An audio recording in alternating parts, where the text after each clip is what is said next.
Dr. Denis, presidente desse conselho. Vou me penitenciar dessa vez por ser econômico nas palavras ao longo do tempo, mas sempre oportunamente e cordialmente valorizar o trabalho que o senhor traz com a sua presença aqui, além de abrilhantar essa comarca com a sua presença, valorizar a advocacia, o trabalho que o senhor exerce, a advocacia depende do trabalho de Vossa Excelência, e dizer também que a estada do senhor aqui, como representante da magistratura, como elo, como a corrente, não ficará marcada somente nos quadros dos murais dessa casa daqui um tempo, mas sim na mente, na cabeça de cada jurado, de cada serventuário, de cada advogado da defesa. Recebo os meus cumprimentos e os cumprimentos também da ordem dos advogados do Brasil.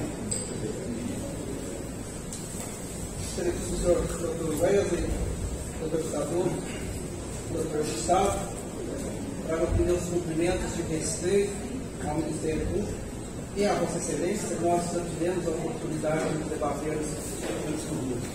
Desde 2012, né, com o Dr. Bruno, uma chance para a gente trabalhar e continuar nessa desenvoltura boa que nós temos de um para o outro de defesa com o Ministério Público. Recebo os cumprimentos pelos trabalhos de forma aqui por desenvolver e cooperando entre nossas comarcas. A OAB também precisa dos trabalhos de Vossa Excelência. Né? Doutor Gustavo, doutor Renato, doutor Gustavo.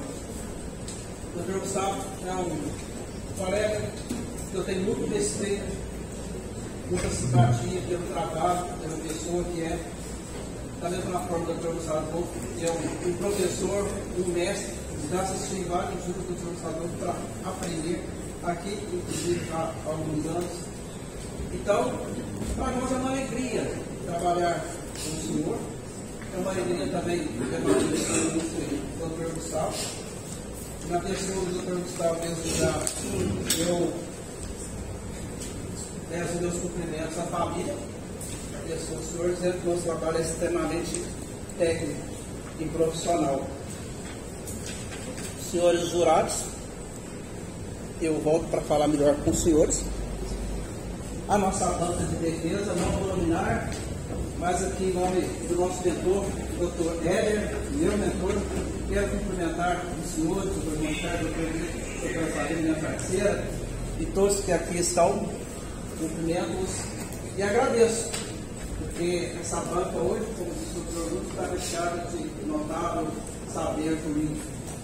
Então, nós agradecemos a companhia dos senhores. Cumprimento aos serventuários dessa casa, na pessoa do Cláudio, do decano, que bem estrutura a casa anda bem também, graças ao seu trabalho. Os estagiários, na pessoa da doutora Jennifer, o oficial de justiça, cumprimento pessoal da secretaria em nome de Vossa Excelência. Os meus clientes, que é o Wesley e o Marcos, os demais. Nós agradecemos a confiança de vocês no nosso trabalho. E também não podemos esquecer jamais dos terceirizados da casa, que são aqueles que trazem o cafezinho para nós, o pão de queijo. Fica aí o nosso reconhecimento. E os senhores jurados, por mais uma vez estarem aqui, contribuindo com a justiça, para a justiça, lembrando que a justiça é um membro que não vai nem para lá e nem para cá. Ela é medida.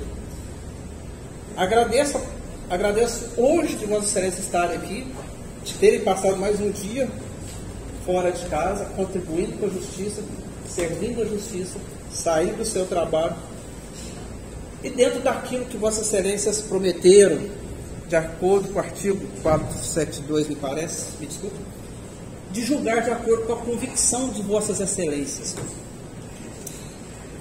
E é preciso trazer uma explicação rápida do porquê Vossas Excelências estão aqui. Há mais de 800 anos atrás, na Inglaterra, os nobres se revoltaram com o rei, porque o rei mandava e desmandava, os tribunos eram mandados do rei. Então eles conseguiram instituir lá naquela época a declaração, e onde se iniciou o tribunal do júri, naquela época. Eram 12 os jurados naquela época, porque entendiam que 12 jurados eram 12 os discípulos. E ao julgar alguém, eles estariam iluminados pelo Espírito Santo. Até uma certa época, a madeira do tribunal do júri era uma madeira diferenciada e sagrada. Esse foi o intuito.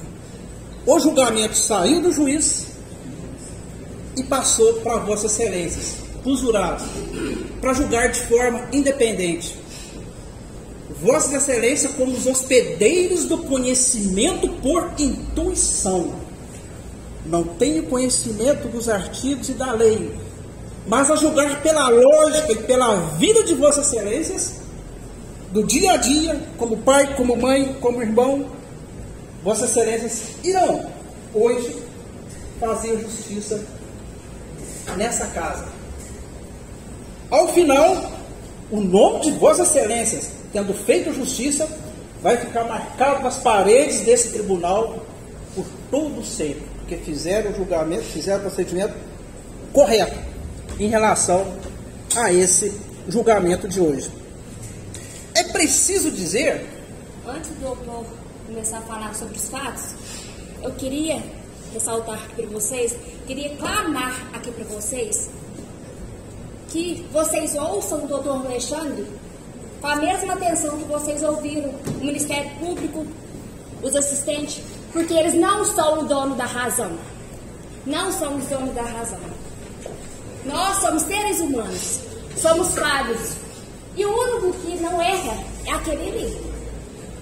Aqui não é uma guerra, não. Aqui também estamos buscando justiça. E justiça não é só condenar ou absolver. Justiça também é dar à pessoa o que lhe é devido. Responder de acordo com as suas responsabilidades.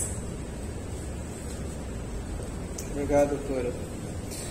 Então, continuando lá a partir do João Sem Terra, o rei da Inglaterra, nós tivemos as constituições do Brasil, a Constituição da República, a Constituição Federal, vai rodando, até que em 1937, a Constituição Polaca, de Getúlio Vargas, quando o júri não fazia parte da Constituição, quando não havia o veredicto do júri, nasceu o rumoroso caso dos irmãos Naves, em Araguari. O registro do maior erro judiciário no Brasil até hoje. Os irmãos Naves foram levados a júri. Naquele júri tinha um delegado de polícia, tinha um promotor de justiça e tinha um juiz. E quando levado a júri da primeira vez, o júri absolveu. O erro não foi dos jurados, foi do judiciário, lá em cima. Porque naquela época os jurados não eram soberanos naquela Constituição. Chegou lá em cima, os jurados absolveu, o tribunal mandou fazer outro júri. Voltou. Os jurados absolveram novamente. Foi lá para cima, condenou. Resultado da condenação dos irmãos Naves, passado um tempo, a pessoa que disseram que ele tinha matado estava viva, não estava morta. Isso está nos anais do Tribunal de Justiça lá em Belo Horizonte. A partir daí, o júri voltou para a Constituição Federal como soberanos. Artigo 5º da Constituição Federal, inciso 38, para que isso não aconteça mais, nunca mais no Brasil. E por isso é que se diz que nos crimes dolosos contra a vida, os réus serão julgados pelos seus pares, para que isso não aconteça jamais. Então, por isso, também, Vossas Excelências estão aqui, presentes, para decidir o futuro desses dois rapazes e dos demais.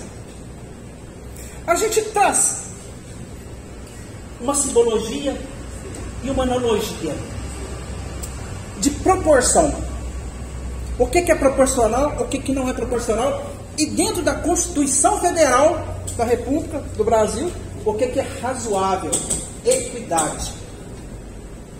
O seu filho, quando ele faz alguma coisa errada, qual é a proporção do castigo que você acha que deve aplicar para ele? Se o seu filho pegou uma moeda, qual a proporção do castigo? É um tapa? É 2 tapas? É chamar a atenção dessa criança? Ou é pegar um chicote e bater nessa criança para ela chorar e fazer, você nunca mais vai pegar isso? Proporcionalidade. E a criança vai dizer, mamãe, papai, eu peguei mesmo, desculpa. E mesmo ele pedindo desculpa para vocês, aquela chinelada que você deu, que você acha que foi desproporcional, vai te acompanhar para o resto da vida. Aquele choro vai te acompanhar para o resto da vida, porque foi desproporcional. Nós fizemos questão de ser corretos e honestos com vossas excelências e com o doutor promotor, porque eu falei com ele que a gente ia pedir a desclassificação. E recomendamos aos nossos clientes que sim, que assumissem o que de fato eles fizeram e o que de fato ocorreu naquele dia. Por respeito a vossas excelências, por respeito a esse santo sagrado, e porque exatamente daqui, desse tribunal, que sai o dinheiro para eu manter a minha família. Então tem que respeitar isso aqui. E em respeito a vossas excelências, a recomendação foi para eles dizerem, sim, nós estávamos lá. Só que a condenação, na proporção que o Ministério Público pede, não é razoável, foge ao equilíbrio, foge ao princípio da equidade e da razoabilidade. Eles assumiram que tiveram lá, que houve as agressões, um com o peito, outro com a coxa, e negaram o fato de que eles tivessem dado chute na cabeça, chute no local, até porque precisamente dizendo quem chutou em tal local ou esse local, precisamente não tem uma prova nesse sentido. Por isso a gente parte daí. Nós estamos trazendo a realidade, sendo corretos para vocês, recomendamos aos nossos clientes que falassem a verdade, mas responder pelo crime de tentativa de homicídio, como se tivesse a vontade, o desejo de matar alguém, falar assim, eu vou matar ele, eu quero matar ele, eu vou chutar e vou bater, dolo. Doutor Alexandre, sobre a parte, 30 segundos, 2 segundos. Aí eu vou partir, você permite só uma parte, se não puder, eu respeito. Pode, não volta nada. Se não permite, mas é só para me explicar comigo, tem dólar eventual que assume que o risco também responde. Pode ser depois, pode vir na reta, não vou incomodar mais não. Só para não... Continuando o que o doutor Alexandre falou, eles foram homens suficientes para vir aqui ontem e falar o que eles fizeram. Eles não omitiram nada, não. E estar aqui hoje não é fácil, não. Eles reconheceram o erro deles anteriormente. Infelizmente, eles eram maturos. A defesa aqui não veio para passar a mão na cabeça, não. Não veio para passar a mão na cabeça. Nós estamos aqui para defender os direitos deles. E tudo que a defesa vai falar aqui hoje está nos autos. Temos provas, é no código. Não é falácias, não. Muito bem. E voltamos nessa questão daquilo que é proporcional. Eu já fiz júris aqui em que meus clientes foram condenados pela tentativa de homicídio, porque deu tiro, porque deu facada, porque falou que quis. Foi condenado. Nós não estamos pedindo a negativa de autoria deles para os senhores, não. Nós não estamos pedindo para os senhores falarem assim, não, eles não estavam lá. Nós estamos sendo corretos com Vossa Excelência. Por isso, eu já adianto que é para sincronizar as ideias. Desse primeiro quesito, a gente já joga antes, que é para vocês avaliando, Vossa Excelência avaliando, de materialidade que o doutor Gustavo falou, de que houve a agressão, de que ele foi ferido, nós da defesa não estamos discutindo isso não. Nós estamos discutindo o segundo quesito, onde nós estamos pedindo a desclassificação do crime de tentativa de homicídio para o crime de lesão corporal. Porque houve a desistência voluntária. Se eles quisessem, eles disseram, e várias testemunhas disseram, Vossa Excelência, que se quisessem, eles poderiam continuar ali. Eles não são lutadores? Não é lutador? Exatamente. Não é lutador? Lutador não tem medo de nada, não. Ninguém, se alguém gritasse ali, para. Vocês acham que a pessoa fica gritando para, por si só? Se a pessoa é lutadora, vai parar? Com certeza não. Não, continuaram. Começou, deu um chega pra lá, não estou falando que é certo, porque mais cedo o outro ameaçou ele, nas palavras dele. O Marcos estava junto, companheiro e amigos de 20 anos, por mais que o pai eduque e bem eduque, às vezes foge daquele caminho e acontece o que aconteceu. Mas quantas vezes isso é normal? Será que é normal se um filho nosso um dia tiver uma discussão, uma briga de rua? Nós temos filhos, a gente não sabe o que pode vir amanhã, se alguém mexeu, se alguém não mexeu, se ele pode alegar a legítima defesa. Será que é normal que os nossos filhos sejam chamados de cavaleiros da morte e de um monte de merda, igual eles foram tratados aqui? O princípio da dignidade da pessoa humana. O princípio da dignidade da pessoa humana, que está lá no artigo 1º, inciso 3, na Constituição Federal. E voltamos ainda lá no João Sem Terra. Porque o que prevaleceu na Inglaterra, que trouxe o princípio da dignidade da pessoa humana, foi um texto muito simples, que dizia, em síntese, o vento e a chuva podem adentrar a choupana do trabalhador, mas o rei da Inglaterra não pode adentrar a terra deste humilde vassalo. Dignidade da pessoa humana. Não foram condenados por esse tribunal. Vossas Excelências não condenaram isso, mas foram tratados de quê? Cavaleiros da morte, maus. Não precisa repetir do que foi tratado. Mas imagine que por algum motivo, e a gente não sabe porquê, alguém nosso, de dentro da nossa casa, tenha entrado numa briga, e aí vem o Ministério Público e trata o filho nosso da forma que ele falou. De tudo que ele disse, como se eles não tivessem filho, como se não tivessem pai, se não tivessem mãe. Interessante. Eu estou vendo o senhor aqui, que a gente tem mania às vezes de rugir a testa. Eu tenho uma irmã que ela tem um problema de face, chama couraça muscular corporal. Quase sempre ela está com a cara ruim. Mas isso, o fato de ela estar com a cara ruim, às vezes por causa da couraça muscular corporal, não faz ela uma bandida e nunca fez coisa errada. Agora você condenar, destratar e acabar com a pessoa e tratar como se fosse uma barata, sem que tenham sido condenados, é ferir o princípio da dignidade da pessoa humana. E nem que se condenados fossem,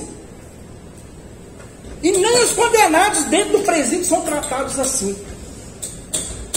Porque ainda somos seres humanos. E segundo a Constituição Federal, e é por isso que nós estamos aqui como advogados, todo homem, independente se ele fez coisa certa ou errada, tem direito à defesa. Então antecipar e prejulgar, desqualificar e acabar com dois jovens assim. E só fechando esse pensamento que a doutora Sabrina ali. Repita-se. Jovens que tinham 20 anos de idade, na flor da idade. Vossas Excelências não estão julgando hoje aqui aqueles jovens que infelizmente fizeram agressão, não da forma que eles falaram.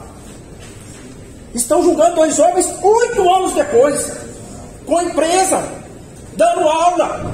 Não são mais aqueles dois jovens.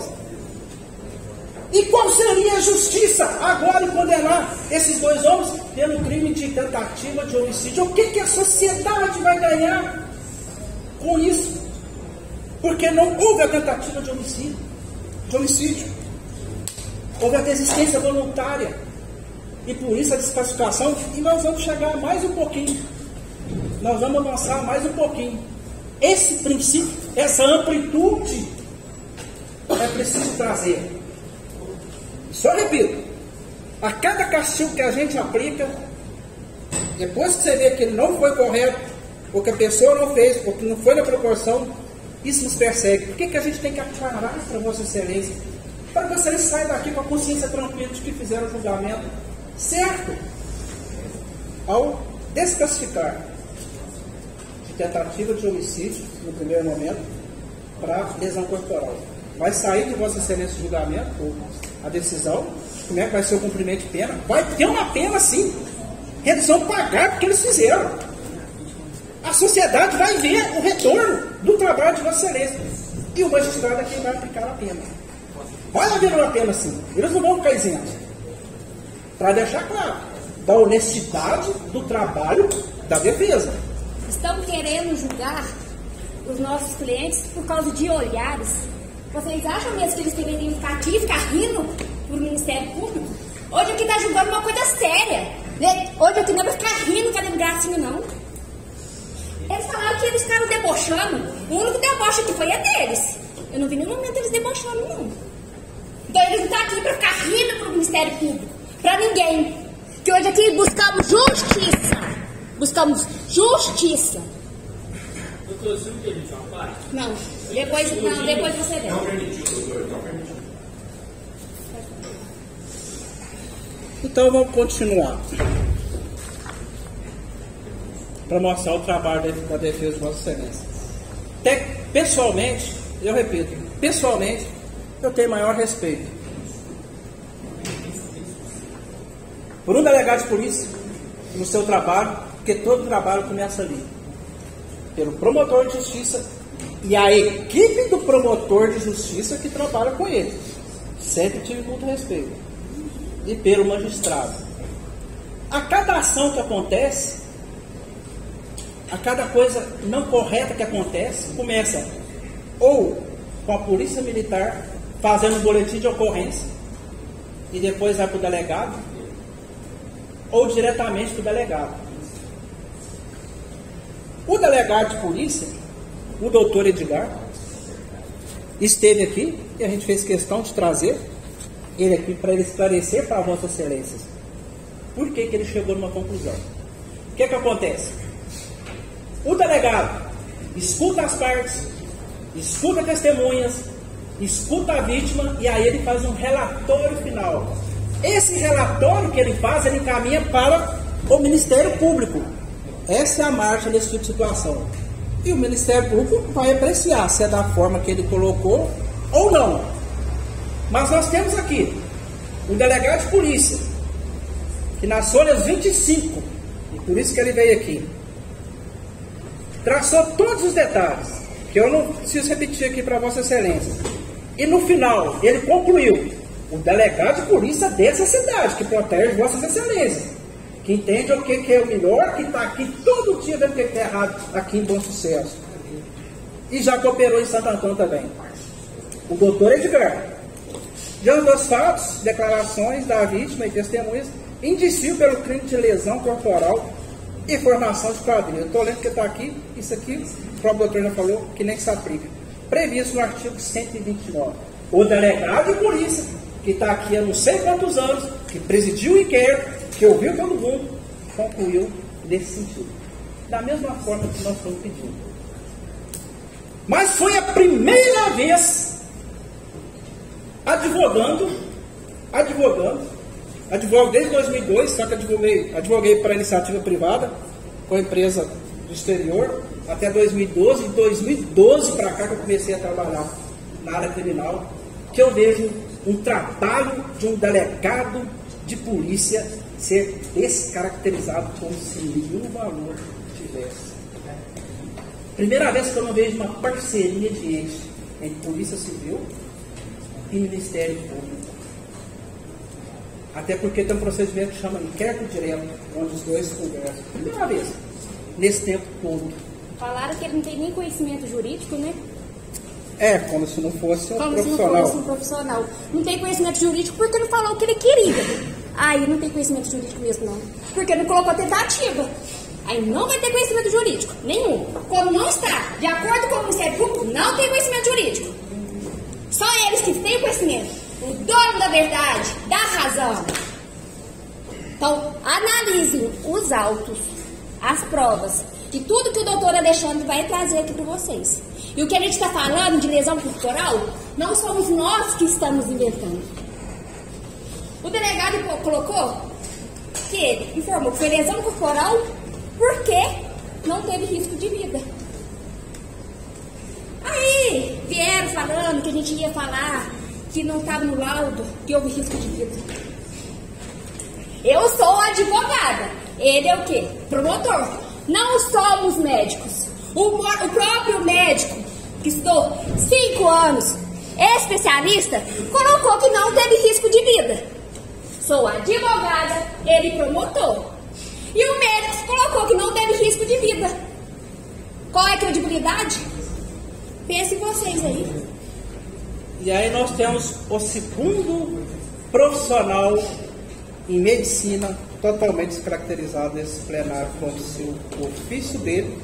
Está aqui o Dr. Marcelo de Castro Santa Rosa. Não tivesse valor. Eu perguntei aqui para o doutor delegado, mas por que você chegou nessa conclusão? Ele deu 2 motivos. O senhor se lembra? Doutor, foi briga de carnaval. Isso acontece aqui em Bom Sucesso. Palavras dele. E mais o que, doutor? Ele falou assim, tem um laudo aí, não tem? O laudo está falando que não teve risco de vida.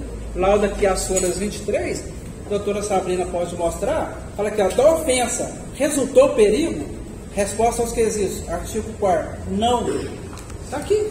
Vocês podem passar para vocês. Se ofereceu risco de vida ou se foi incapacitado por mais de 30 dias.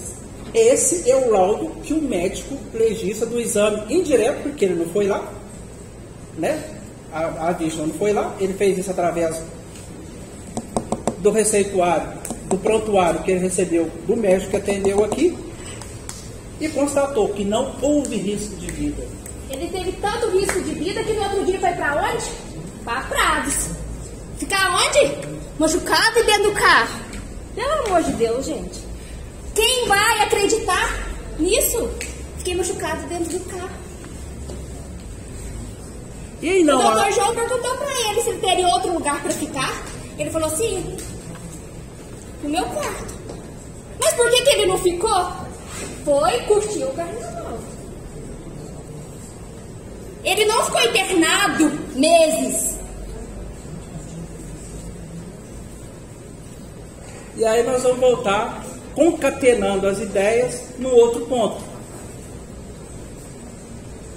Foi dito aqui, para Vossas Excelências, o Zé Henrique Lara como sendo a ponte de ouro daquilo que aconteceu e daquilo que coloca as ideias no mesmo sentido. Pois bem, de novo, a presença do delegado, valorizando o trabalho do delegado e passando para Vossas Excelências. Foi dito para Vossas Excelências que o Zé Henrique Lara disse que o Wesley estava presente, que o Marcos estava e os demais. Mas antes de dizer que o que ele falou é verdade, as Vossas Excelências têm que valorizar que ele falou que estava. Que eles fizeram isso. Antes foi dito para Vossas Excelências, isso está claro, está gravado. Zé Henrique Lara, um drogado, um que não fala coisa com coisa. Olha, a própria acusação falou isso aqui para Vossas Excelências. Zé Henrique Lara, um drogado, um que não diz coisa com coisa. Falou o quê? Se ele não fala coisa com coisa, se ele é um drogado, ele não fala coisa com coisa. Logo, o que o Zé Henrique Lara fala não tem credibilidade. Se a própria acusação diz aqui que ele não fala coisa com coisa, que ele é drogado. E de fato aqui, Vossas Excelências viram que ele ia e voltava, ia e voltava. E agora ele vai ser a ponte de ouro para condenar os meus clientes, uma pessoa, então, vamos usar as palavras da acusação, drogado, que não fala coisa com coisa, para condenar por crime de tentativa de homicídio, para Vossas Excelências raciocinarem. E veja bem, a pergunta que foi feita aqui para o doutor delegado. Doutor Edgar, aqui foi feita uma transcrição do áudio do Zé Henrique Lara. Essa transcrição quer dizer que esses fatos de fato ocorreram? Ele falou assim, não, isso aqui é só uma transcrição do áudio. E aí nós vamos trazer de novo a lógica.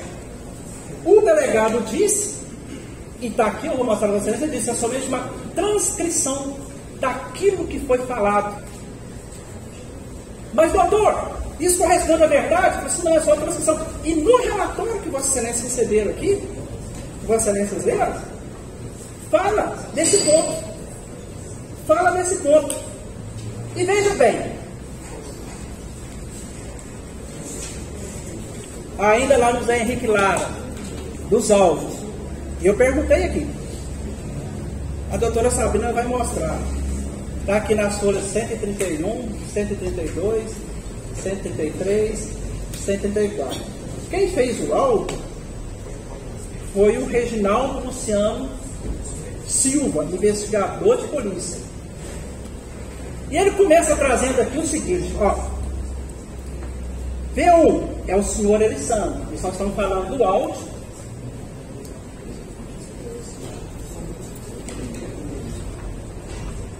em que o Elisandro, aquele senhor na casa do Zé Henrique, um menor, drogado, como se diz. Ah, não pode esquecer, o menor drogado que não fala coisa com coisa. Sem autorização de ninguém, alguém gravou, e aí ele chamou essas pessoas lá, ouviu o áudio e fez o que é o procedimento da transcrição. V1, Elisandro. O V1 é o Elisandro falando, o pai dele, o Elisandro, o Weber Tomás. O V2 é o José Henrique Lara, que esse seria a ponte de ouro para condenar todo esse pessoal. O V3, Luan Carlos Barros, e V4, Tiago, os dois filhos do Elisandro. Isso para identificar os interlocutores, quem eram as pessoas que estavam lá. E aí ele começa aqui, nome do arquivo do áudio, pelo nome do arquivo do áudio, data e hora, não informados. Não sou eu quem estou dizendo. Não sou eu que está no laudo do investigador da Polícia Militar que a data desses autos não está informada. Ele não sabe que data que foi feita. Não sabe. Está aqui. E aí depois ele passa a descrição. E o interessante nessa descrição é que lá no final o investigador coloca a seguinte situação, fim da transcrição. Para essa transcrição foi utilizado o áudio acondicionado na pasta denominada original áudio no formato AACC. As vozes dos interlocutores identificadas como V1 e V2, Elisandro, José Henrique, apresentam características bastante particulares, as quais permitem definir com clareza cada um dos interlocutores. As vozes dos interlocutores identificados como V3 e V4 apresentam características semelhantes que dificultam definir com clareza cada um dos interlocutores. E aí lá no final, ele diz que a verificação de manipulação de edição só é possível por profissionais técnicos habilitados. Trechos não transcritos aparentemente não apresentam nada digno de registro. Cabe ressaltar que a compreensão dos textos mais escritos pode ser possível em situação de laboratório. Isso aqui é o que ele falou. E aí, veja bem, V3 é Luan, V4 é Tiago, os filhos de Elisandro.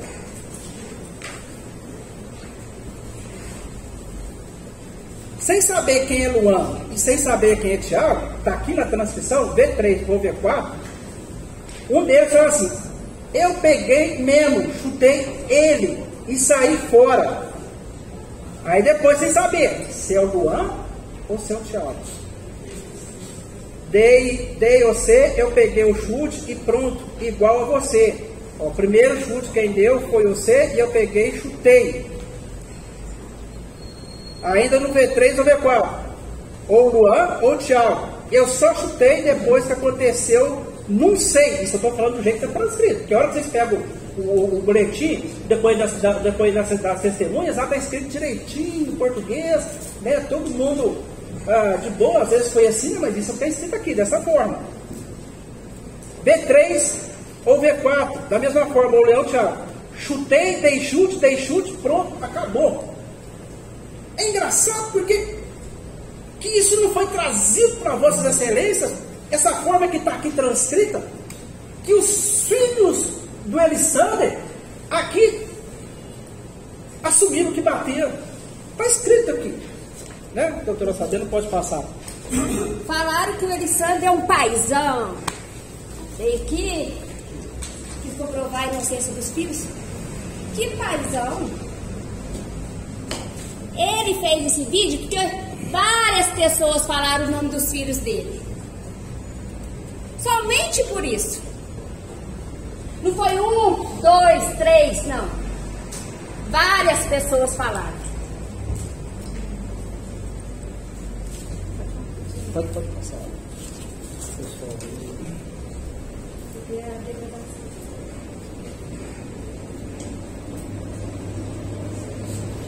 E aí nós vamos entrar num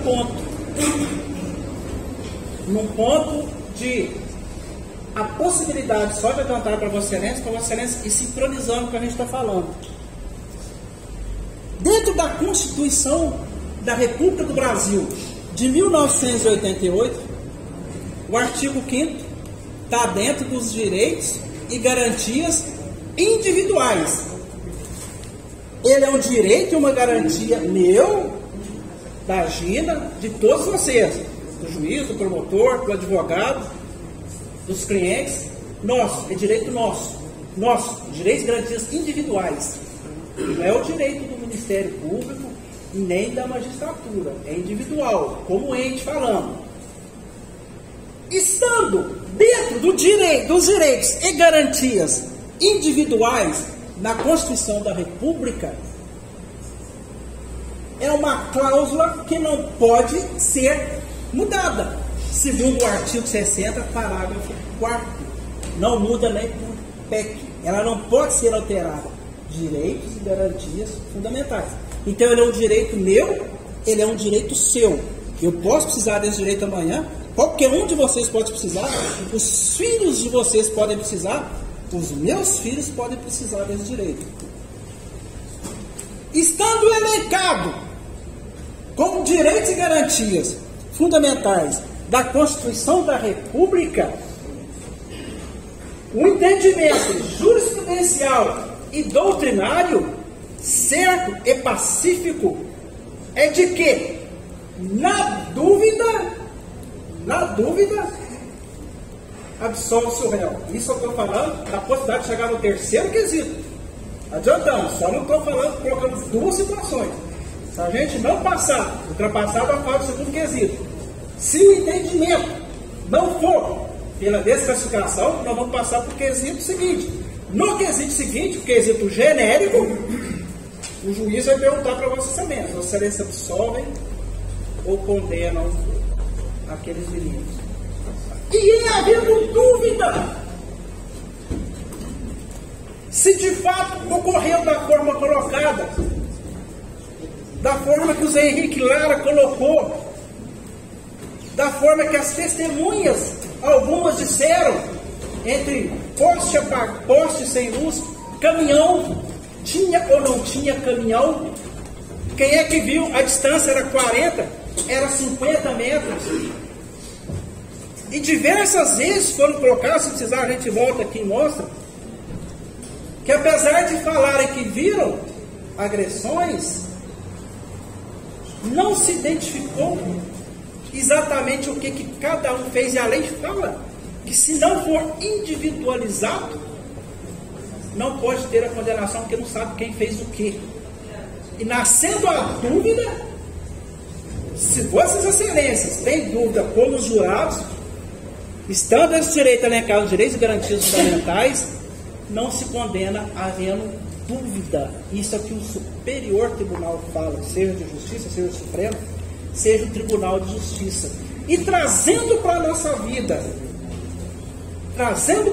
vida, se você tem dúvida se o seu filho fez alguma coisa errada ou não, o seu sobrinho, se você tem dúvida, você não vai aplicar o castigo sem saber se ele fez ou não. E quando você aplica esse castigo e depois você descobre que ele não fez aquilo vai te buscar e vai te arrastar na sua mente. E é por isso que a lei, por isso que o legislador trouxe esse terceiro quesito genérico. Apesar de tudo que tem no processo, de tudo que tem nos autos, ainda que a prova material e a legislação tenham outro sentido, Vossas Excelências é que fazem a justiça. Vossas Excelências é que vão decidir como os juízes do fato. Vossas Excelências é que estão, na palavra de Márcio Tomás Bastos, reconstruindo os fatos para trazer o que se aproxima mais da verdade. Se é desqualificar as pessoas, chamando e apelidando dos piores que existem, se é o suficiente para condenar, somente isso, ou se é analisando a prova dos autos e a lógica. O que se aproxima mais da verdade nesses fatos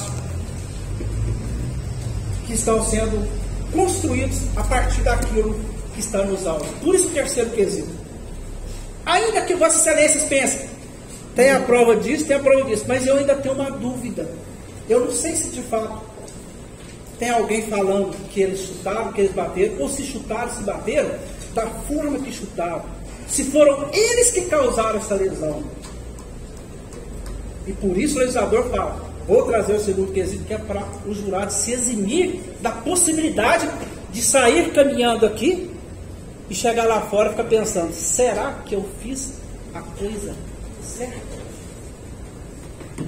Chama-se o Instituto Indúbio Pro Réu.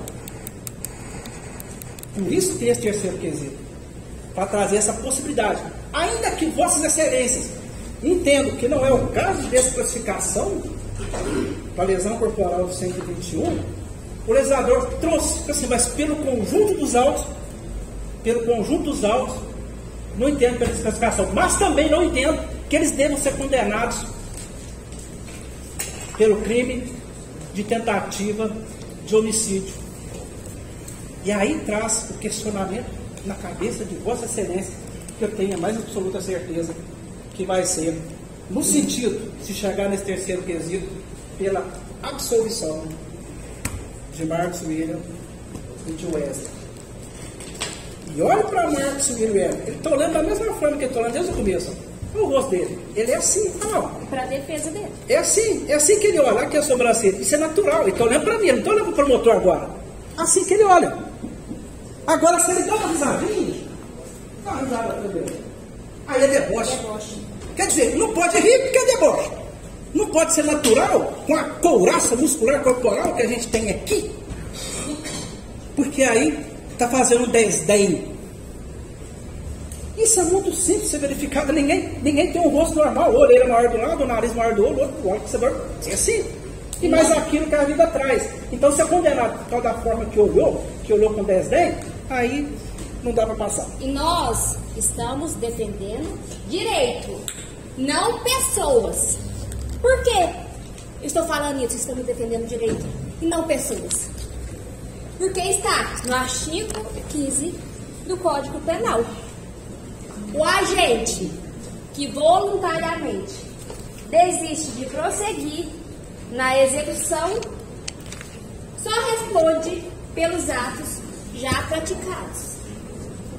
Quais atos que eles praticaram?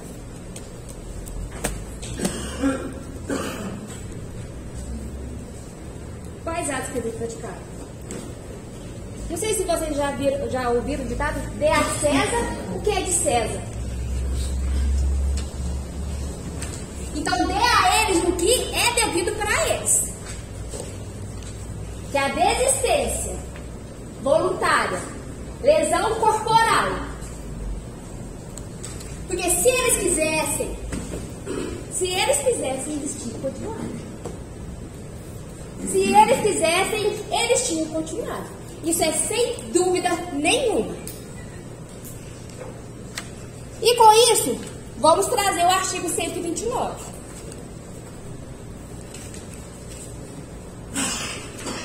O que a defesa pede para Marcos William e para o Wesley Nunes? Que a lesão corporal, que é ofender a integridade corporal ou a saúde de outro. Eles informaram aqui que vocês têm que condenar, trazer reforço para a sociedade, mas a sociedade não sabe nem os fatos, nem as provas. Hoje vocês que estão verificando os atos e as provas aqui, como vocês têm que trazer reforço para a sociedade? Vocês têm que analisar o caso concreto. O que estamos trazendo aqui hoje. E não falácias. Olha, a individualização de cada pessoa. A individualização do Wesley, do Marcos William, que vieram aqui e relataram o que eles fizeram aqui. Só entrando nesse fechamento, nosso tempo aqui está se esgotando, mas tem 2 pontos, rapidamente, que eu não posso deixar de falar. Rápido. Foi mencionado aqui da sentença civil condenatória. Sentença civil condenatória. Como se de fato tudo tivesse ocorrido. O próprio doutor Felipe, que deu essa sentença civil, que foi mencionada aqui, nesse relatório que os senhores leram aqui, ele fala no final: pronuncia os réus Wesley Nunes, William, Rafael, Marcos William Damasceno para determinar que sejam submetidos perante o julgamento, no julgamento perante o tribunal do júri. O senhor está lendo a pronúncia, doutor? Do relatório. O senhor está lendo a pronúncia? Está gravado. O senhor está lendo a pronúncia? Esse relatório, isso que está aqui está no relatório deles. Essa não é a sentença civil, o senhor está lendo a pronúncia. Eu estou lendo o relatório. Da pronúncia. O senhor está citando a Está pronúncia. na mesa deles. Tudo bem, mas o senhor está citando a pronúncia? Eu falei o relatório, segundo o relatório, Está está na mesa gravado. deles. Está gravado. Está gravado. Doutor, uma questão de ordem aqui, Está gravado. é para o juiz para a questão de ordem. Senhor Felipe?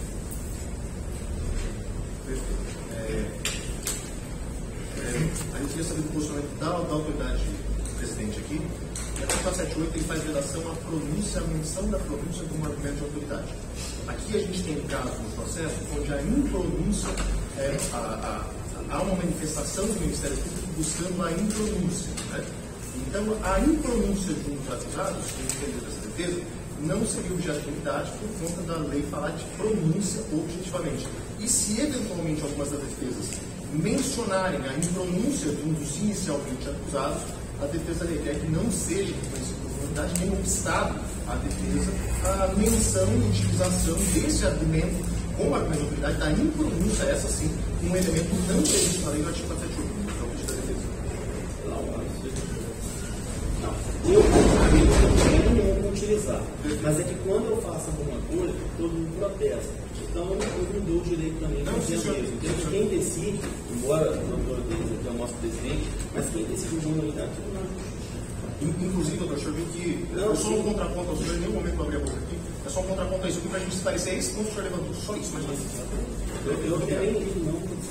Eu vou ceder do meu tempo a Vossa Excelência mais tarde. Ou seja, só um ponto que eu preciso passar. Só um ponto que eu preciso passar. Então, o que o delegado falou parece que não tem sentido, né? E o que o ente, o Ministério Público falou, colega do doutor Zé, parece que não foi sentido. Rapidamente. Aqui está escrito Ministério Público, Promotoria de Bom Acesso, materialidade, ok. Após a instrução, tendo por base as provas produzidas, mostrou-se complexa a verificação do dolo homicida por parte dos agentes. Não há como apontar de forma precisa como ocorreu o intento criminoso dos agentes, não havendo elementos suficientes para especificar condutas e demonstrar o ânimo decante. Quem disse isso? Dr. Wallace, que assinou um grande um profissional que eu respeito muito, com o apoio do pessoal que trabalha com ele no gabinete. Promotoria, Ministério Público de Minas Gerais, que é um Ministério Público só. O doutor Laurence, promotor de justiça, que fez a denúncia, ouvidas as partes, ouvido todos, entendeu que não houve ônus secante, que não houve a vontade. É fundamental para a configuração do delito, como sabido o dolo, a vontade, a consciência dirigidas à conduta. O Ministério Público é que diz, o próprio ente, a promotoria de justiça. E agora, se é o pensamento divergente contrário, eu volto para o terceiro quesito. A dúvida. Um promotor fala uma coisa, o outro fala outra, e Vossa Excelência que tem que decidir. Terceiro quesito. Indúbio por réu. Simples. Rapidamente, assim a vontade de praticar delito é requisito essencial para enquadrar a conduta dos denunciados do tipo penal incriminador, devendo haver nos autos provas da conduta e da intenção. Ministério Público de Bom Sucesso, Promotoria de Bom Sucesso, Ministério Público, assinado Laurence Albergaria, promotor de justiça. Ele entendeu assim. No caso dos autos, pelas provas presentes nos autos, não há possibilidade de nos aproximarmos de uma verdade processual que nos ofereça elementos satisfatórios para pleitear a pronúncia dos denunciados. Promotoria de Processo, Ministério Público do Estado de Minas Gerais. Em que pese a narrativa da denúncia ao longo da instrução, não foi possível demonstrar com exatidão que todos os denunciados estavam no lugar do fato. Dr. Laurence Albergaria, Promotoria de Processo, Ministério Público. E o restante, para respeitar o tempo dos meus colegas, se for o caso, a gente faz depois.